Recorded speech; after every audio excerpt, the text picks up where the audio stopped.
അഭിഷേകത്തെ release ചെയ്ത് തുടങ്ങിയാൽ പിന്നെ നിനക്ക് വീട്ടിലിരിക്കാൻ സമയം കാണത്തില്ല, നിനക്ക് കൂട്ടുകാരോടൊപ്പം സമയം ചെലവിടാൻ കാണത്തില്ല, നിനക്ക് വാട്സപ്പ് നോക്കാൻ സമയം കിട്ടത്തില്ല, നിനക്ക് ഫേസ്ബുക്ക് നോക്കാൻ സമയം കിട്ടത്തില്ല, നിനക്ക് ഇൻസ്റ്റാഗ്രാമിൽ കയറാൻ സമയം കിട്ടത്തില്ല, നിനക്ക് റീൽസ് ചെയ്യാൻ സമയം കിട്ടത്തില്ല, ഗെയിം പ്ലേ ചെയ്യാൻ നിനക്ക് സമയം കിട്ടത്തില്ല, നിനക്ക് കളി പറയാൻ സമയം കിട്ടത്തില്ല.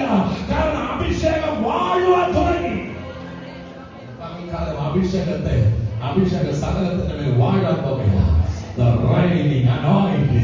വാഴുന്ന അഭിഷേകം നിന്റെ ഫിനാൻഷ്യൽ മേഖലയ്ക്ക് മേൽ അഭിഷേകം വാഴാൻ പോകുക. നിന്റെ സമ്പത്തിനെ ആരും കൊള്ളയടിക്കത്തില്ല, നിന്റെ സമ്പത്തിനെ ആരും ചൂഷണം ചെയ്യത്തില്ല. നീ അനുഭവിക്കേണ്ട നിന്റെ കൈകളുടെ അധ്വാന ഫലത്തെ ആരും കവർന്നെടുക്കത്തില്ല.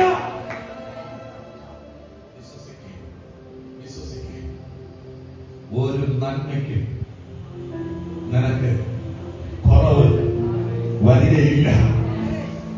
നന്മയും കരുണയും നിന്റെ ആയുഷ്കാലം മുഴുവനും നിന്നെ പിന്തുടരും. ഈ ഞെരുക്കം മാറാൻ പ്രിയരെ, ഈ പ്രശ്നം മാറാൻ ഒറ്റക്കാര്യം നിങ്ങളുടെ പകരപ്പെട്ടിരിക്കുന്ന അഭിഷേകത്തിന്റെ ആ ടാപ്പ് നമ്മൾ തുറക്കും പ്രിയരെ.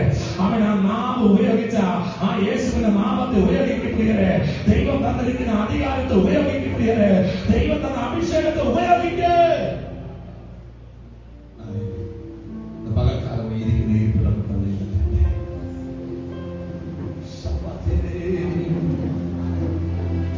പരിശുദ്ധാത്മാവേ ശക്തി പകർ,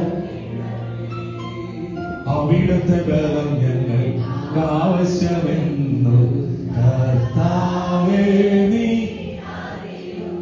എത്ര പേർ കാണാറുണ്ട് ആ ബലമില്ലാതെ എനിക്ക് നിൽക്കാൻ പറ്റത്തില്ലെന്ന് എത്ര പേർ വിശ്വസിക്കുന്നു? ആ ബലമില്ലാതെ എനിക്ക് മുന്നോട്ട് പോകാൻ കഴിയില്ലെന്ന് എത്ര പേർ വിശ്വസിക്കുന്നു? ആ ബലമില്ലാതെ എനിക്ക് ജയിക്കാൻ കഴിയത്തില്ലെന്ന് എത്ര പേർ വിശ്വസിക്കുന്നു? അങ്ങനെയെങ്കിൽ ഇന്ന് പകൽക്കാലം അവൻ ചോദിക്കുന്നതിലും അധികമായി നിരക്കുന്നതിലും അധികമായി തരുന്ന ദൈവത്തോട് ചോദിക്കേ. പരിശുദ്ധാത്മാവേ, എനിക്ക് പണം വേണമെന്നല്ല, എനിക്ക് നിന്റെ ശക്തി അധികമായി